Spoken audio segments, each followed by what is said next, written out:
You're listening to the We Are Libertarians Podcast Network. Find all of our shows at wearelibertarians.com.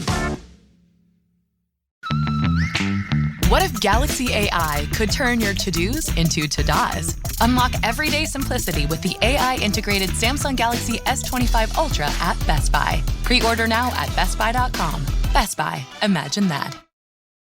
This episode is brought to you by LifeLock. During tax season, your personal info travels to a lot of places. Between payroll, your tax consultant, and the IRS. If your W-2 gets exposed, that's just the ticket for identity thieves.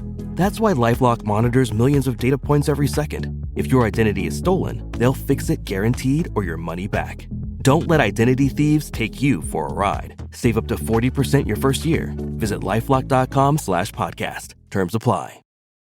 Are you a diehard comic book collector? Or maybe a lapsed fan? Maybe even someone who has never picked up a comic book in their life. Hi, I'm Remso Martinez. And I'm Mark Claire. Every single Wednesday at the Second Print Comics podcast, Remso and I take a deep dive into the storylines, character arcs, moments, and events that made us the fans we are today. Tune in every Wednesday for new episodes available on iTunes, Stitcher, Google Play, and wherever else podcasts are available. Check out more from the Second Print Comics podcast at secondprintcomics.com.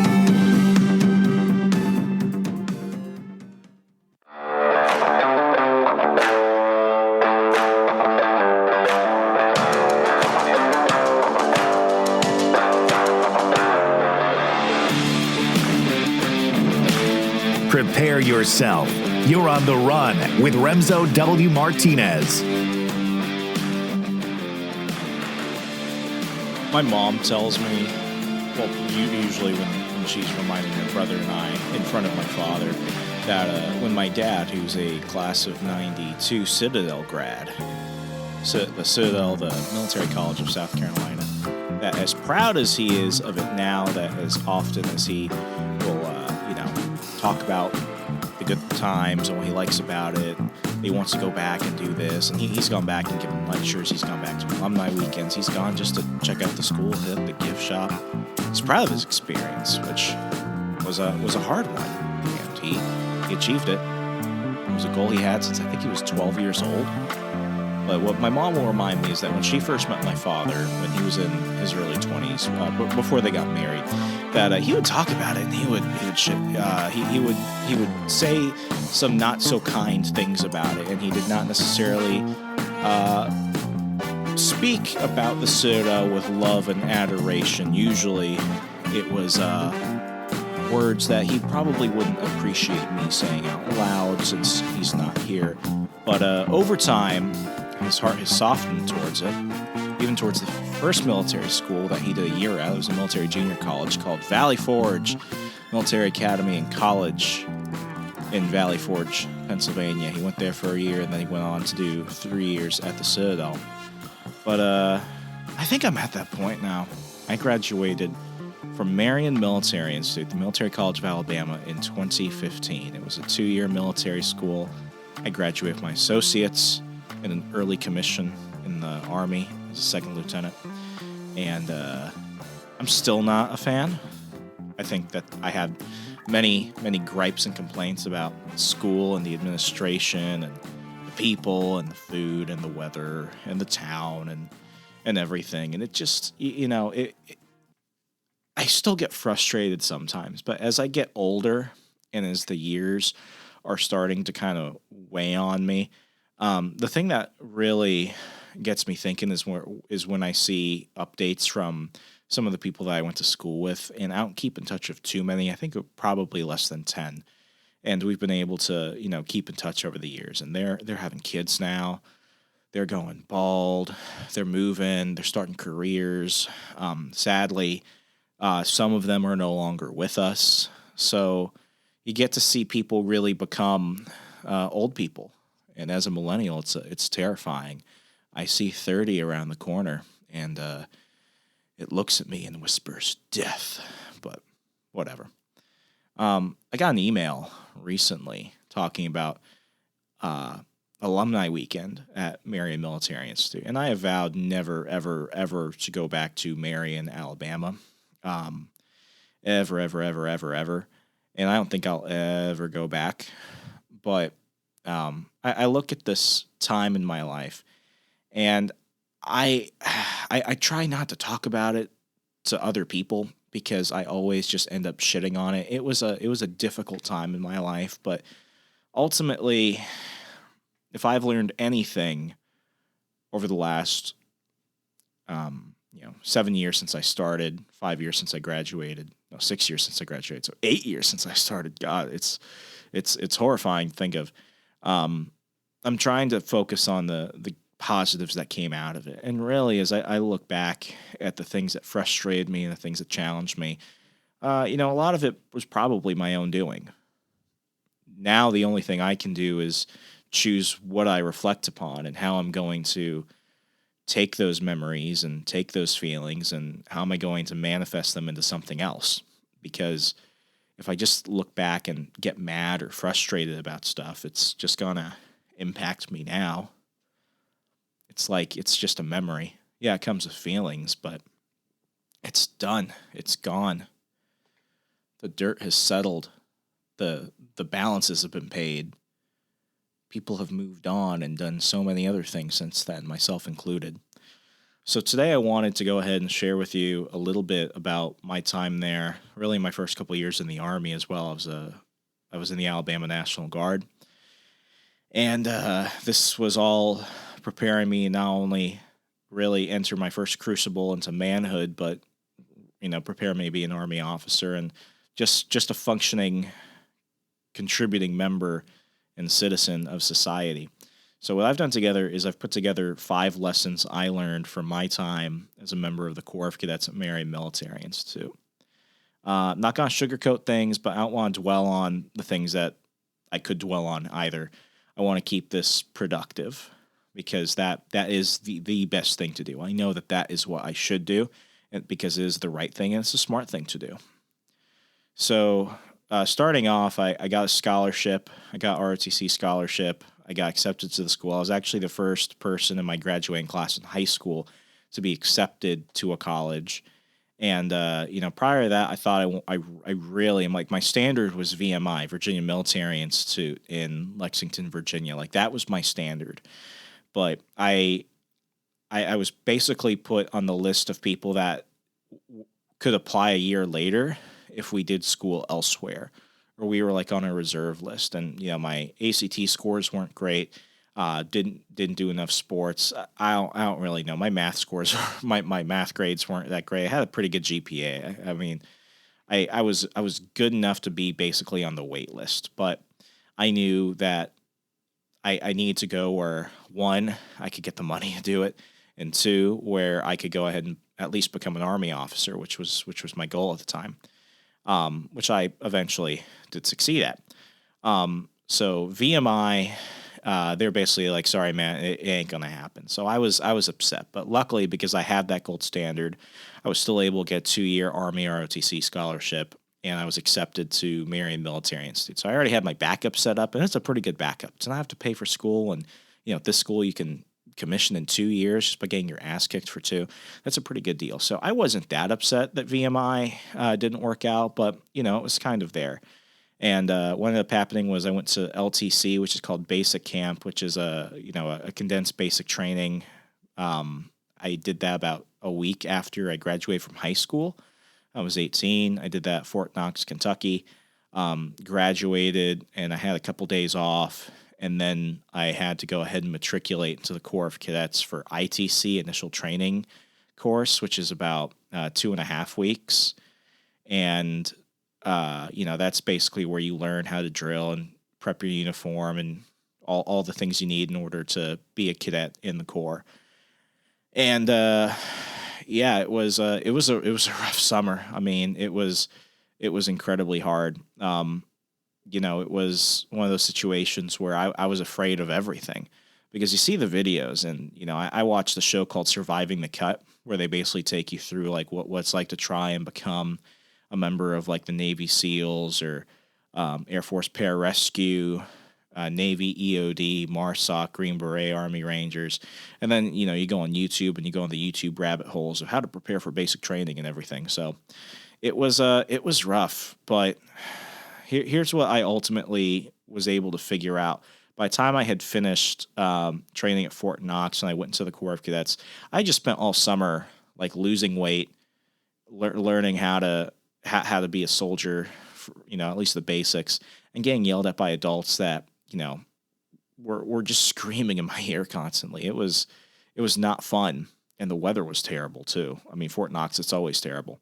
But I go from that and I go home, and my friends have really very little understanding of what I went through. But I mean, they could see how it was physically on me. I lost a ton of weight. I was a big boy going in. I came out a lean freaking killing machine.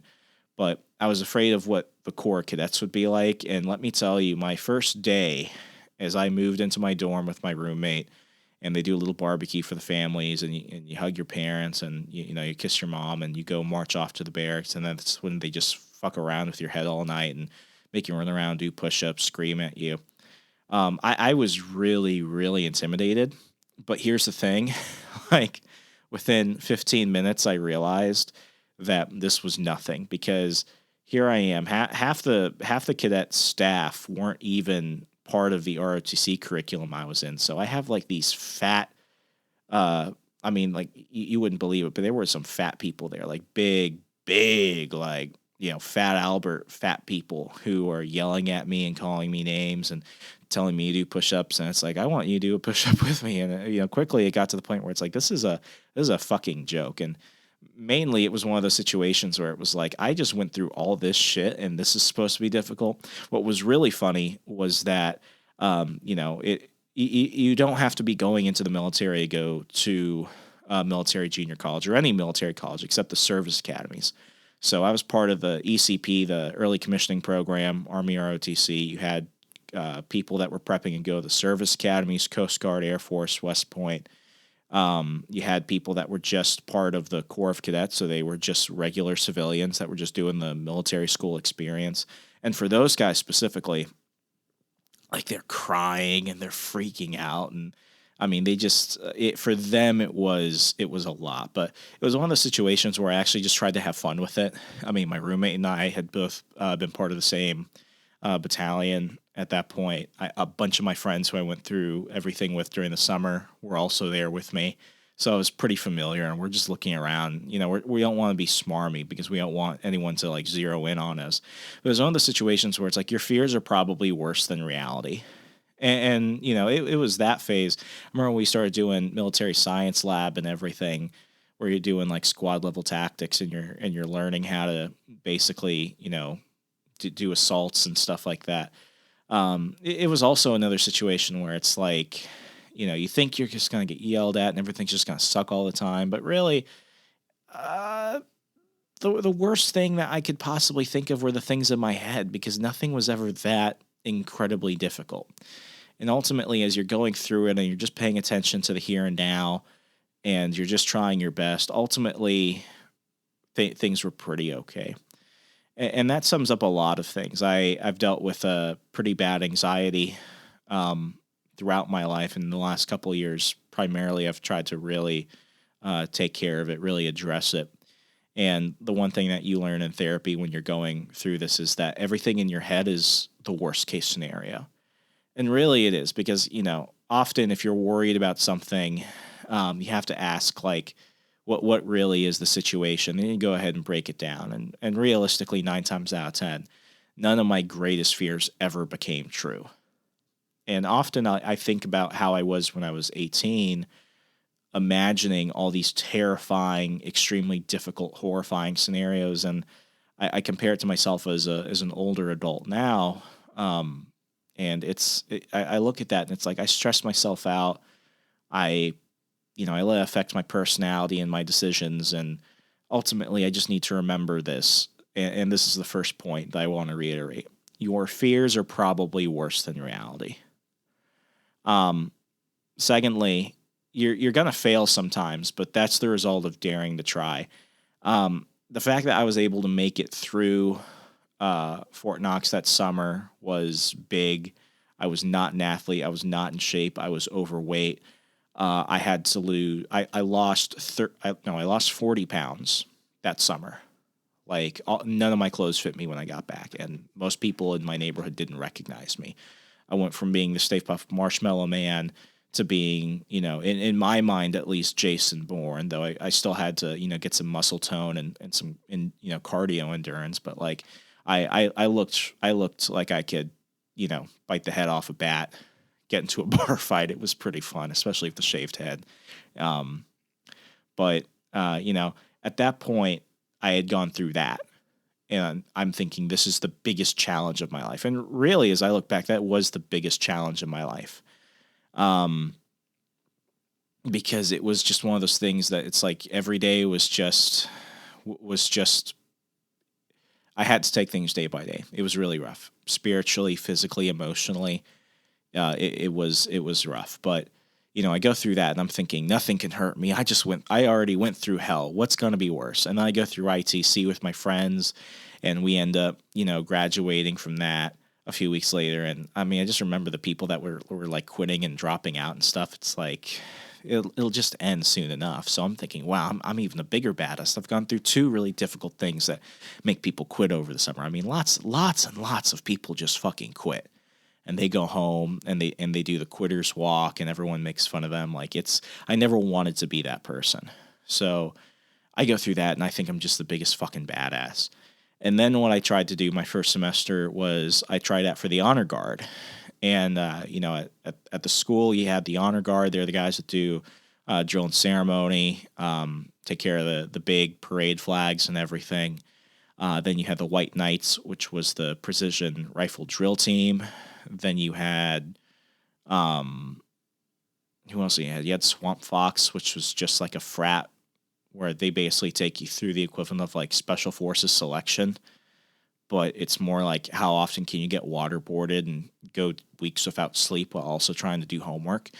I wanted to do honor guard, and it was about a 3-week training and selection. So all you really have to do is just pay attention, learn the stuff, and wait it out. And, at this point, we're doing classes. So if you weren't doing classes, you were doing everything that the honor guard cadre wanted you to do. And they had their own command structure and everything. So, like, your squad leader in the Corps of Cadets could theoretically be the honor guard company commander. It was kind of all over the place. But, my grades were not solid yet. For the APFT, the Army Physical Fitness Test, I had not passed it yet, so I couldn't actually contract into the ROTC battalion, which, and that was really important because the sooner I contracted to actually, be on the course to eventually get a slot to go to LDAC, which is now called Advanced Camp, you need to be contracted to go that. So then eventually you could actually commission at the end of the 2 years when you get your early commissioning and your associates. So then you could go on to your follow-up college to finish undergrad. And, at that point, first semester, not everybody, who was in the program was able to commission first semester, but you had to get done your first year. So if you could get done first semester, that was saying something. And, because it was one less thing you had to worry about. But, at this point, I've got all this stuff going on, and I think I can go ahead and rack on one more. But I had slept through my alarm clock for Honor Guard PT. And at this point, ROTC PT was Monday, Wednesday, Friday, and Honor Guard PT was Tuesday, Thursday, and Friday. But if you were doing Army ROTC, or if you were doing Army ROTC PT, you had to do that. So, it was one or the other. I had missed a Thursday. So at that point, I remember the honor guard first sergeant kicked in the door to my freaking room, and he's yelling at me, and he's like, "You want to quit? You want to quit? You have to go outside and you have to say you want to quit." And that was it. What you had to do if you wanted to quit the honor guard cycle was that you had to go in front of everybody and you had to say, "I quit honor guard." The idea of doing that horrified me. Ended up allowing me to quit that because I was on the brink of either fucking up my grades or not being able to, focus on working out to get ready for my BT test or everything else. It was the fact that the dean of the college, he liked me, brought me and gave me some advice, and he was like, listen, man, like, you can't do everything. And, I was pretty heartbroken, and I told him I can't go out there and say I'll quit.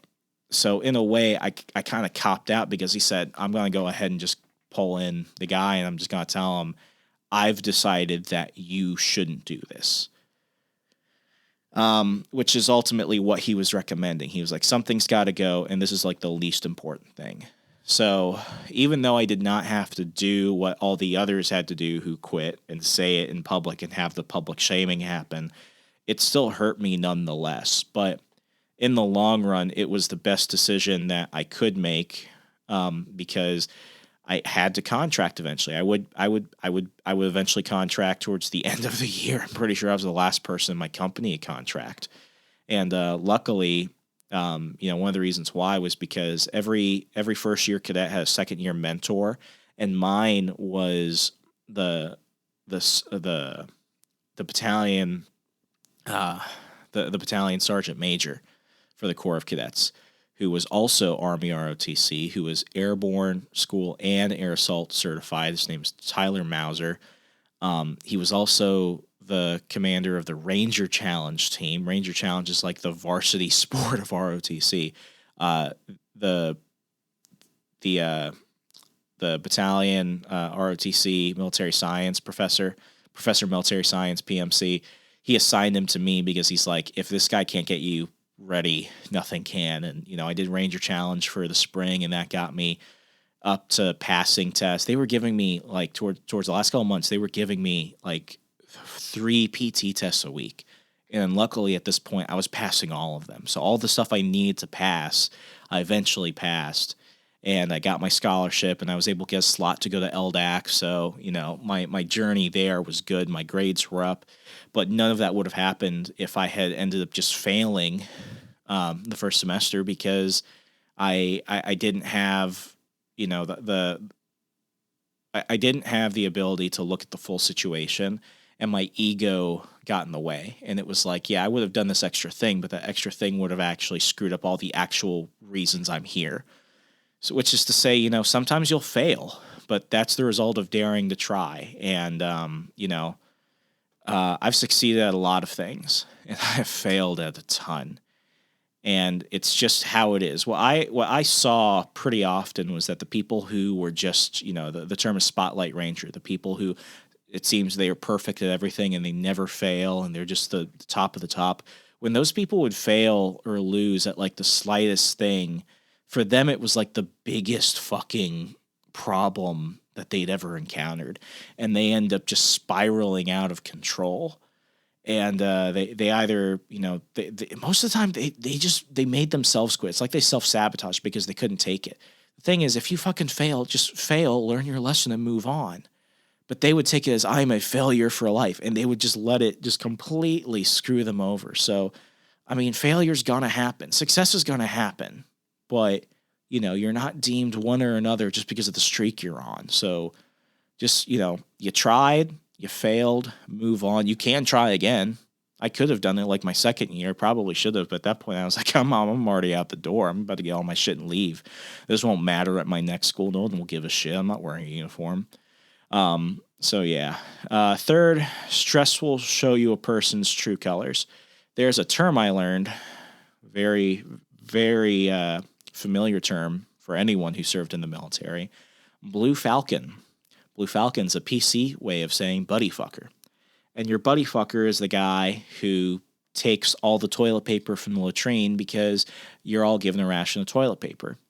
Your buddy fucker is the person that won't help you carry your load, so he lets you fail. And when you fail, the whole squad fails. And when the whole squad fails, the platoon fails. And when one of you fails, you all get punished. He's the person that rats you out. He's the person that lies to you. He's the person who, slacks off. And when he slacks off and your room has failed a room inspection, your shit gets tossed on the floor too. My first roommate was a giant buddy fucker. He actually had done all those things. And when he would get in trouble, I would get in trouble, because it was one of those environments where it's like when one fails, we all fail. And we all remember that person. The other thing, though, is this was the first FTX we had. It was our first field training exercise. And I want to state that at the beginning of the cycle, so not even before the school year started, this is like pre-Fort Knox, they had something called Tiger Camp. And Tiger Camp, before it became the pussy force it is now, where, you see photos online of the people going through that and they're freaking smiling and shit. Tiger Camp, when I went, was where they bring down a couple of drill sergeants, leave them unsupervised, and they fuck with you like no one can imagine. People who have dealt with this type of stuff before know what it's like. But for somebody that thought that this was just where they prep you to go on to LTC at Fort Knox, this was where essentially they were like, if you're going to be part of this early commissioning program to try and become an officer, a leader of men in 2 years, we need to weed out the weak. At the very beginning, so it would have been class of 2015. This is starting in June of 2013. We had almost 130 people. By the time the school year started, so let's say after ITC, so right when you're part of the Corps of Cadets, but they're no longer going to haze you, all that stuff. When the school year started, it went from 120 something to just around 76. And by the time the semester ended and they started doing cuts, it was about 50. And then I think it was like around 40 or so that went to LDAC. And in terms of people that came back, it was around 38. And by the end of the year, the people who had actually graduated from the school with their degree and their commission in the Army, it was about 27. So it was one of those situations where it was like people got kicked out because they failed PT tests. People got kicked out because of disciplinary issues. People got kicked out because of grades, or a mix of all those things. And just a lot of people fucking quit. And it was that factor. But the other thing is, like, you get to learn about people, and you're gonna learn things that you really admire about people, that from people you might not expect. And you're gonna learn things about people who you do respect that are gonna make you really question that. One of the people during my first FTX, he was leading a squad during an ambush exercise. And the thing about Marion was to its strength, because it's in the middle of nowhere, they could set up like little Vietnam behind the school.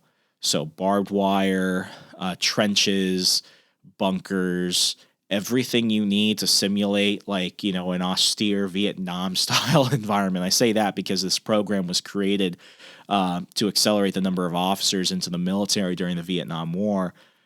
It was there. So, we're doing this exercise and we're moving through the woods. We've got our rucksacks and our, dummy rifles and everything. We've got our face paint on. We're in full combat mode. One of the guys in my squad accidentally falls and gets trapped in old serpentina wire, and he is screaming and it's cutting into him. And we're all looking at him. We're like, we got to get him the fuck out of there. And we're just like, bud, just stay there. The more you move it, the more it's going to hurt you. The squad leader who was being evaluated, he cared more about getting a good evaluation and, getting to where he needed in the time that he was expected to get there. He turns around and looks at us and he says, leave him there. He knows what he got into. We need to finish this. And that just shocks the shit out of us. That goes against the soldiers' creed. That goes against everything we were ever taught. So it went from, we're doing an evaluated exercise to, fuck you, dude. I don't care about your fucking score. We got to get him out of this fucking wire. And we did. And we even went on with the fucking exercise. And we completed it. And when it came time for us to meet with our evaluator, and he's like, what went right, what went wrong, we all fucking looked at him. And this dude who otherwise, successfully executed the ambush, we all looked at him and we're like, you're a fucking terrible leader. You left him. You were going to leave him there. What part of no man behind did you not get from everything? Needless to say, at the end of it all, he did not get to commission with us. He didn't even graduate. He had a 1.5 GPA, so he ended up getting kicked out. But if he had not gotten kicked out for that, he would have gotten kicked out because he was just a shitty leader. So stress will show you a person's true colors. There was also, one of the really difficult things was that you had to do peer evaluations, and the people who got the worst peer evaluations, like this guy's an asshole, this guy's lazy, this guy's untrustworthy, you that did factor in. And, what they really tried to stress, and this was during sequestration during the Obama administration, second term, there was only, I think that they said there could only be 30. And it's funny because there were less than 30 that were able to commission. They were like, there can only be 30. So there's 40 plus of us. You had people right in and I had friends do this of me. They're my best friends. They're like, Martinez, we're going to get through this together. We're going to succeed. We're going to get those gold bars. It's going to be the greatest day of our lives. Then we're all going to go, Tuscaloosa and get laid by a bunch of University of Alabama cheerleaders. It's going to be awesome. We're going to be leaders of men, and, terrorists are going to fucking fear us. I look at the fucking evaluations from my quote friends, and they're like, Martinez just slow. I fear that he doesn't have the courage to be a leader. So they're writing this down because, and many other people did it, and they it was actually a growing problem. The PMZ actually pulled this in. And he's like, a lot of you are Blue Falcons. You're fucking each other, because if you couldn't get, it's like Survivor. If you couldn't get rid, if you knew that there were other people who were probably better than you and more likely to succeed than you, this was your opportunity to bring them down a notch. And, it came down to stress and fear, and people were willing to betray their friends in order to do that. And it was one of those moments where it's just one of many. I can think of so many. But that was the stuff where it was this is actually going to impact a person's future potentially. It was just one of those things where it's stress will show you who a person really is. Use time to your advantage. After you complete ITC and you crest, which means you're a part of the Corps of Cadets, you get to wear the crest of the Corps, meaning you're part of the legacy and everything. Other than training, unless you did a lot of extracurricular activities and stuff, honor guard, drill, swamp fox, range challenge, whatever, you had a lot of time, a lot of time. And in the town, there was nothing there. The nearest Walmart was an hour away. It was about a 2-hour drive to Tuscaloosa, 3-hour drive to Montgomery and Birmingham. You're in the middle of fucking nowhere. And the school had nothing for you. So if you weren't studying or working out, you had to figure out what you were going to do with your time. And the gym, it was like a prison gym. And if someone didn't wipe off the equipment, they would punish the entire Corps and, close the gym down for a couple days. And it was just one of those situations where it's there's nothing worse than being bored, stressed, and with nothing to do. And I think I convinced my parents to get me Hulu. So I could spend all day watching TV and stuff and going online and seeing, my people my buddy Sean on the Degenerate panel that you may have heard once or twice on the show. The goal afterwards, after I graduated, was to go to University of Arizona, where Sean was, and we were going to room together, and we were just going to party. So, Sean is texting me and calling me, and he's like, dude, it's fucking lit down here. He's having the time of his life. He loved his time at University of Arizona. And I would have gone there, except, I ended up wanting to go Liberty University instead, which is the exact opposite. But, that's another conversation as to why I chose that ultimately. I read more books than I have ever read in any other period in my life. In fact, I was told that the 2 years I was there by the librarian, I read more. I borrowed and read more books from the library than any other cadet. I read a lot, and it wasn't always just military strategy, history, leadership books and stuff. I read a lot of fiction too. That's where I really started reading Ayn Rand more closely. I read a lot of political philosophy. It was just about keeping my mind sharp and keeping my mind off the immediate environment. Also, like, I worked out like a mofo. If you see current photos of me, you're probably just like, that dude's not American Ninja Warrior, but I got pretty good. Not to boast. I was doing CrossFit. I was doing all that stuff. Like, I was working out, and, not just because I really had to, but just because it's like, what else are you going to do? There's nothing going on. I would sign up for seminars, and, at one point I even applied for a scholarship to go to the Cato University, which was done during the summer. So during the summer, after I completed LDAC, I immediately got on a plane to San Francisco, and it was just keeping busy. And that's what I've learned, through everything I've done. It's like, you've only got so much time. And it's why I'm working all the time. Sometimes it's because I really need to do something. Sometimes it's just because I need to keep myself busy. Because the one thing I hate is when you go and you just watch like an entire season on Netflix of a show, or you just waste time. And it's like, that's time you're never getting back. So I used the time there because I had it. And, I studied. My GPA was better there than when I went on to Liberty. I'm just glad they don't put GPAs on diplomas, because my Liberty GPA was kind of scary because I was not utilizing my time. I was distracted. I was just trying to have fun, do all the things I thought I should have done, when in fact I should have just been studying, working out, doing the things that I was really there to do. But yeah, use your time. And a lot of people wasted it. And, those are the people that are just like, they fail, or they get kicked out, or they, get removed from a program. And they're just like, man, I just wish I had used my time better. I heard so many people say that. There was a guy, he was in my barracks. He was in the ACP program, and literally he would even skip classes for this. He would just play League of Legends. I don't know if that game is still around, but it was an online game. Was not studying, so his grades were shit, was not working out, never passed a PT test. And when his parents came after they learned that he was getting removed from the program, they're just like, no, give him another chance, give him another chance, give him another chance. And, the professor of military science was like, okay, convince me. What did you do with your time, and what are you going to do differently?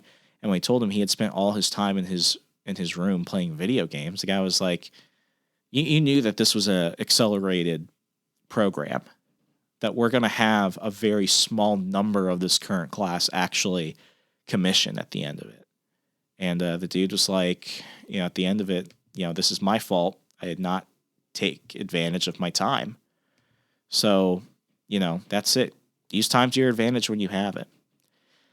And lastly, and this is what I've always had to remind myself when I'm really going through a rough time, when I'm really feeling like I'm at the bottom of where I could potentially be. When I showed up, they would do they would do a OML, official merit list, which basically showed you your ranking amongst your peers. And my first OML of like the 76 around the 76 people that were like around midterms, when we were doing midterms to see our mid-semester OML, I was like 74. So like there were literally only two people worse than me. I was like 74. When I commissioned, I was like I was still, because my grades had slipped a little bit the last semester, I was a little bit towards the end, but like I was better than like 10 people, and only like 27 had done it. So I was like in the early 20s, mid-teens. But, I looked at it, and I looked at, on stage, it's like we've got 27 people, and we started with like 120 something at the beginning of this all. So I saw myself as, I was the 1%. I was the person who literally started at the bottom of the fucking barrel. The only reason that I was at least not crying myself to sleep at that point for being the worst was the fact that I realized that there were people who would literally just give it up and quit, threw in the towel before anything real had happened. This is just to assess who can actually qualify to at least begin the program. And, that day, I graduate with my degree and I commission. It was one of the greatest days of my life. But really, and I tell this to a lot of people, where you start isn't where you finish. And you have to want it more than anyone else does. Because I remember when I was doing entry interviews with with the colonel who was in charge of our program.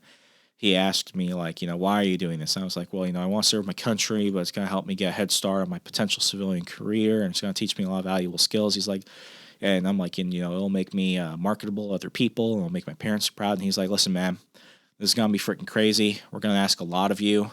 This is a program where very few of you are going to get through. You got to want it more than anybody. And that was it. Like, I wanted to quit, like, many, many times, but I didn't. I talked to my parents, and, they'd be like, you can, but, like, we can't want it more than you want it. You have to want it.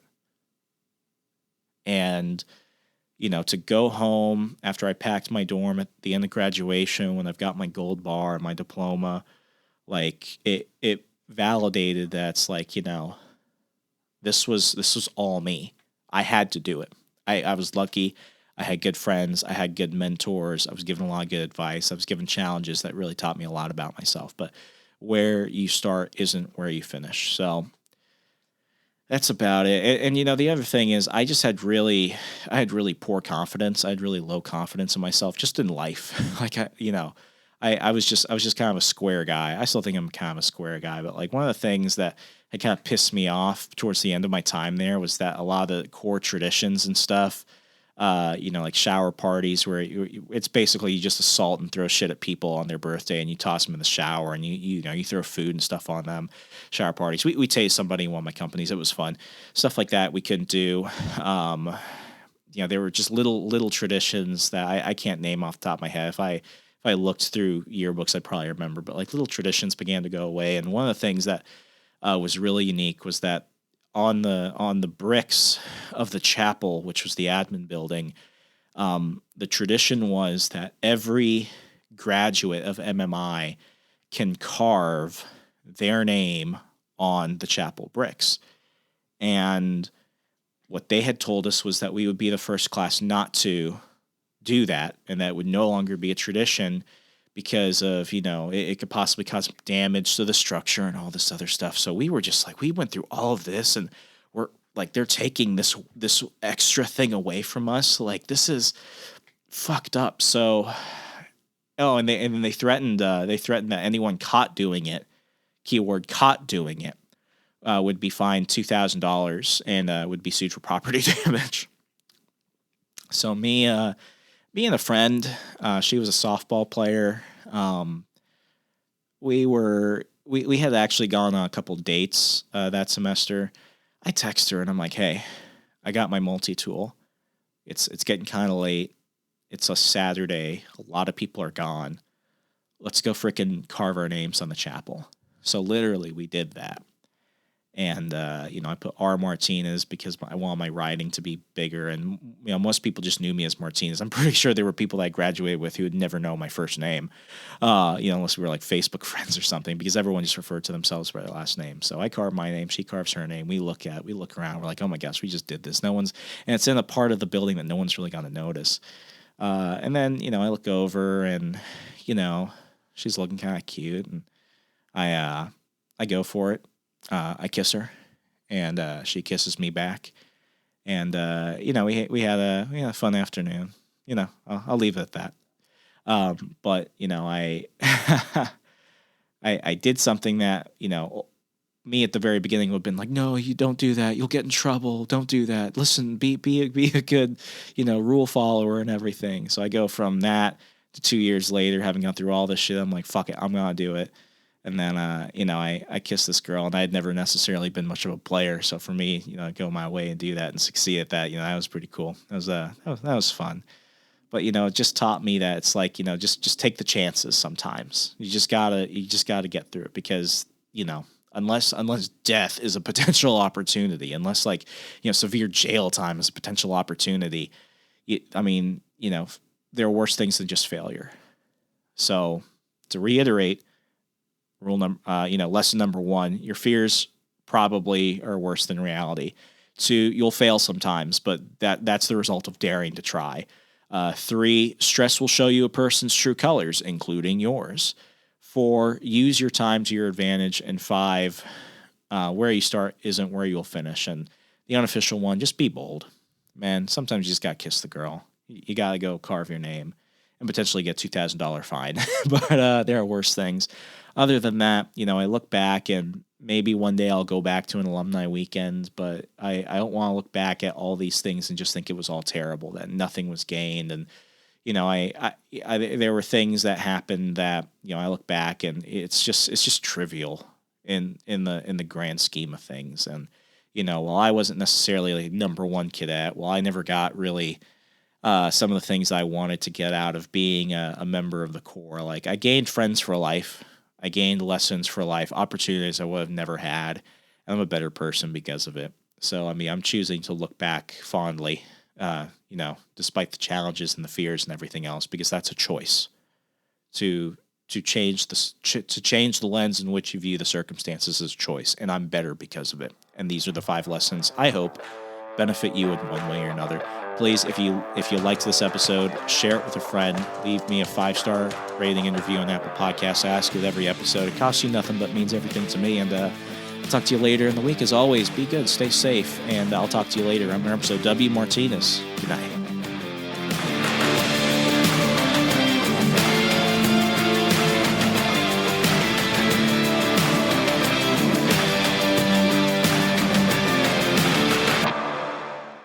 You're listening to the We Are Libertarians podcast network.